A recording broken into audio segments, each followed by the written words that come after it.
Aqui você tem o carro popular aí, o Kwid, custando 70 mil, realmente vai demorar muito mais para avançar do que um país desenvolvido. Agora uma pergunta para vocês, sei que o podcast Não, pode, geralmente aqui é um bate-papo aí, pode pra à gente, vontade.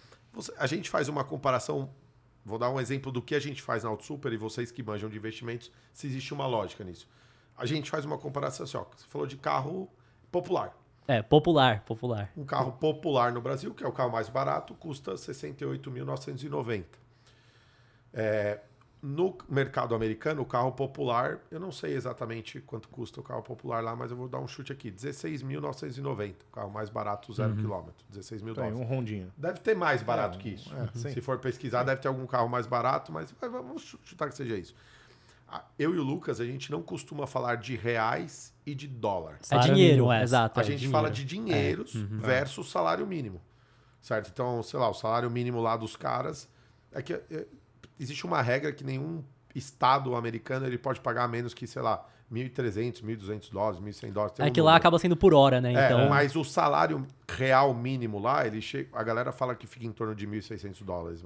Sim. E até mais hoje em dia por conta do que a inflação subiu lá, teve um monte de auxílio que deram, um monte de gente não tá querendo trabalhar, estão precisando pagar mais para exatamente. Mas vamos calcular que seja 1.600. Então, são 1.600 dinheiros versus 16.990 dinheiros. E no Brasil são 1.320 dinheiros, que é o nosso salário mínimo, versus 68.990 dinheiros. É certa essa conta, assim? Então, eu vejo que... Para mostrar a disparidade pro cara ou não? Eu acho que o principal que acaba sendo certo é porque você tem que ver qual que é a realidade do americano com a realidade do brasileiro. Então, para comparar a realidade, você tem que ver que, não, mas o dólar é R$5 em média, mas ele ganha em dólar também. Exato. Então, o cara, para comprar... Não existe conversão nessa hora. Não existe, porque o cara ganha em dólar ali o cara aqui no Brasil ganha em real. Então, por exemplo, se o salário mínimo lá, vendo as horas que um cara aqui do Brasil trabalha, vai ser uns 1.500, 1.600 dólares. No mínimo mesmo. No mínimo do mínimo ali. Então, o cara, para comprar um carro zero, ele vai deixar 10 salários completos dele. Isso. Aqui no Brasil, pro cara comprar um carro zero com 1.320 de salário, ele vai deixar uns 50 e poucos ali, sei lá. Realmente é uma forma correta de comparar. Tanto que a gente fez um vídeo mostrando carros que aqui no Brasil é considerado de luxo, um cara rico tem. Então a gente colocou BMW 320. Sim. A gente colocou... agora eu não lembro todos. Acho que era um Jaguar E-Pace, Audi Q3. E pra comprar esse carro usado nos Estados Unidos, o cara, gastava... Tinha carro que era 7, 10 salários mínimos, 15, 20 salários. Aqui eram mais de 100, 120 salários mínimos. É que agora ainda é o que a gente acabou de sair de uma pandemia, então tudo mudou no mundo inteiro. Tá? Até juros nos Estados Unidos tá mais caro. Né? Sim. O cara que tem a minha idade, que tem 40 anos, ele tá vendo juros pela primeira vez nos Estados Unidos. Ele nunca viu uma inflação acima de 2 dígitos. Não sabia o que é isso. Ele nunca soube que comprar dinheiro era caro. Né? Então o cara fazia um leasing de qualquer coisa em 60 meses, nem acabava de pagar, já pegava outro negócio e emendava o leasing, um atrás do outro. O público americano é extremamente endividado. Então tudo mudou por lá também. Então, mesmo assim, mas ainda assim é uma disparidade muito grande com o Brasil. Cara. Não tem como o carro popular aqui do Brasil por 68 mil reais. Pra quem tem grana mesmo. Mesmo o carro popular, o cara tem que ter dinheiro. Um carro popular no Brasil é ele pegar um carro de 20 anos atrás, 1.0, que ele vai conseguir pagar, sei lá, 20 mil reais ainda é muita grana pra quem ganha um salário mínimo. E o gera manutenção. Isso que eu ia falar. O cara que compra esse carro, ele não tem dinheiro pra arcar o que esse carro vai exigir dele. Não tem, nem gasolina às vezes o cara consegue colocar. Assim, o cara fala assim, eu tô comprando, eu vou dar um exemplo que eu já ouvi muita gente falando. Vou comprar numa loja. Quando eu pesquiso o carro para compra, eu tiro o filtro de particular e pego só lojista. Eu falei, tá, me conta melhor. Ele, eu tenho garantia se eu compro do lojista. Eu falei, opa, então acho que você já tá vendo um negócio errado. Você tem garantia? Eu tenho garantia de 3 meses de motor e câmbio. Primeiro, hoje, pela lei, não importa se você comprar de um lojista ou de pessoa física. A garantia de 3 meses de motor e câmbio, ela é aplicada. Como que você vai atestar que você está comprando um carro 98? Vocês nasceram em que ano? 99. Então, compramos um carro da idade de vocês, 99, 24 anos. Compramos um carro 99. Como que você vai explicar que o problema estava no motor daquele carro depois de 24 anos? Você não tem como atestar. Você vai entrar numa briga jurídica, primeiro, que o cara não pode pagar. Sim. E assim, vai ter N variáveis. O cara vai falar que você colocou um combustível ruim, que você não verificou a troca do óleo, que você... Sempre vai estourar pro lado mais fraco. Exatamente. Então, assim, esse é o grande problema. O cara tá comprando um carro 99, Porque é o que o dinheiro dá. Vamos falar, um Corsa 99 hoje, quanto deve valer? Uns 14 conto? Só 14 pau. Um Corsinha bom? É isso aí. Se for achar, 14, 15 14 conto. pila, Já estamos falando de 10 salários mínimos, considerando que ele vai pagar nem 10, 12. 12 salários mínimos, considerando que ele não vai comprar nada na vida dele. Sim. Ele vai passar um ano inteiro sem comer, sem Um monge, gastar. um monge budista, Exatamente. vive de ar. Não É pode Se isso aí. for comprar financiar a taxa de juros 25% ao nossa ano, senhora. aí já O era. brasileiro não também. sabe calcular juros, né? Não faz ideia. O brasileiro não sabe calcular Ele sabe juros. quanto que é a parcela. É, Então, exatamente. se a parcela cabe no bolso, beleza. Eu Se não acho cabe... que é até proposital isso, né? A taxa de juros ser um cálculo de um juros composto difícil, que do tipo assim, hoje, era até uma matéria legal isso, de repente, para vocês. Cara, trazer pessoas e falar assim, calcula aqui, ó, senta aqui na mesa agora, ó, a taxa de juros é tanto, você vai dar tanto de entrada nesse carro e você vai financiar em 60 meses. 60 meses a taxa de juros é tanto. Cara, eu acho que 90% das pessoas que vocês chamarem não vai saber fazer a Eu conta. acho que mais que Pode, 90.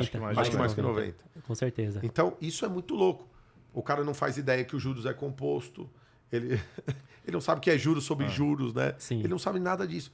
Então, é o que eu falo, carro, ele está ficando cada vez um bem mais distante no Brasil.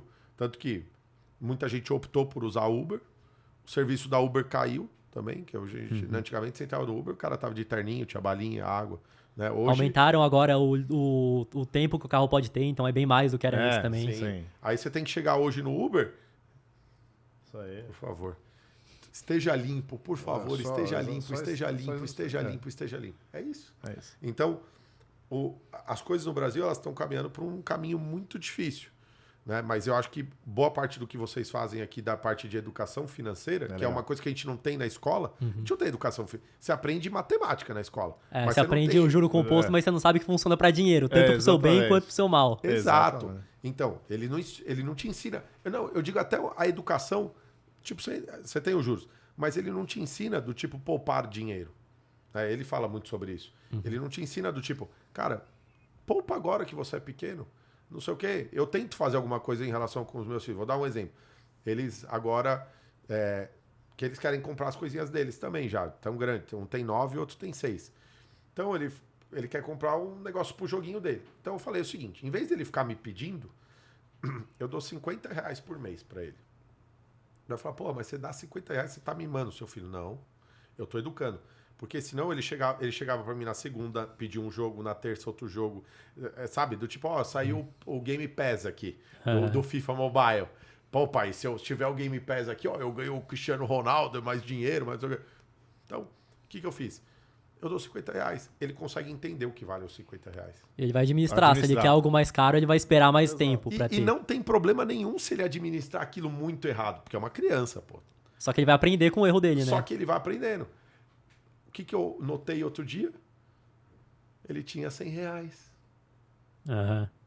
Por quê? Quando ele pede para eu comprar um Ele negócio... descobriu que a mãe faz e não pede. Ele me dá o Tô dinheiro. brincando. Ele me dá o dinheiro, né? Então, do tipo assim, ó, eu quero o joguinho, tá bom. Me dá aí os 20 conto, que é o Game Pass aí do FIFA. Ele me dá. Aí eu tava olhando, ele abriu eles guardam tudo, eles têm uma pochete que eles guardam os dinheiro, moeda deles e tal. Aí ele tinha R$100. Eu falei, ó, ele investiu já. Legal. Esse mês ele não comprou nada. Então, ele tá aprendendo a balizar esse tipo de coisa. Por quê? Na escola a gente não tem isso. Na escola ninguém... Podia até existir um dinheiro fictício na escola. Né? Que eles simulassem transações financeiras Sim, e coisas, exato. não sei o quê. E no final até os alunos que se destacassem tivessem um Mas prêmio. não é interesse... Do governo em É si óbvio, mesmo. né, velho? Você É. não quer uma população instruída, né? É muito mais fácil. No Brasil, não. Mas o americano, ele já tem um pouco disso. Sim. O americano, ele sabe que quando ele nasce um filho, ele tem que poupar. Sim. Porque depois, lá na frente, ele vai ter que pagar a faculdade. Que é uma a bica. faculdade não é igual aqui no Brasil, que seu filho atravessa a rua e vai na faculdade. Não, ele vai lá, vai prestar, de repente ele vai para outro estado, aí tem que pagar estadia, alimentação. E lá fora é muito diferente do Brasil, que você aprende a passar numa prova, você tá na melhor faculdade. Lá não é só a nota que importa, é todo o currículo escolar, tudo que ele Exatamente. fez. Comportamental. Exato. Exato. Né? Então, isso é muito louco. Mas o americano já tem, o brasileiro não tem. Aí você tem uma sociedade eficiente, né, cara? Assim, Eles são alavancados pra caramba ainda assim. Não, mas né? beleza, mas mas tudo bem. Eles fazem, a economia deles é um espetáculo perto da nossa, né? Mas se você pegar a população em termos de instrução, por mais alavancados que eles estejam, a maior parte da população é muito mais instruída que a população do Brasil. Ah, sim. A maior parte investe na bolsa também. Sim. Aqui a gente chegou, sei lá, em 5 milhões de CPF faz pouco tempo. Sim, exato. A gente tem 200 milhões, 220 milhões no Brasil, é isso? De pessoas. Sim, é. E tem 5 milhões de investidores na bolsa. A gente não tem 5% dos caras investindo na bolsa. Não tem. Mas porque... é bom pra gente isso. É bom pra quem chega primeiro. E outro ponto também é que lá fora o americano é obrigado a investir, aprender a investir na bolsa, porque não tinha juros lá, né? Exatamente, não tinha renda fixa, né? Exato. Então, É ali que ele tem que investir, né? agora só que o americano tá vendo uma renda fixa ali em 5% ao ano, 4 e pouco em dólar, que um cara de 40 anos nunca viu antes. Nunca viu.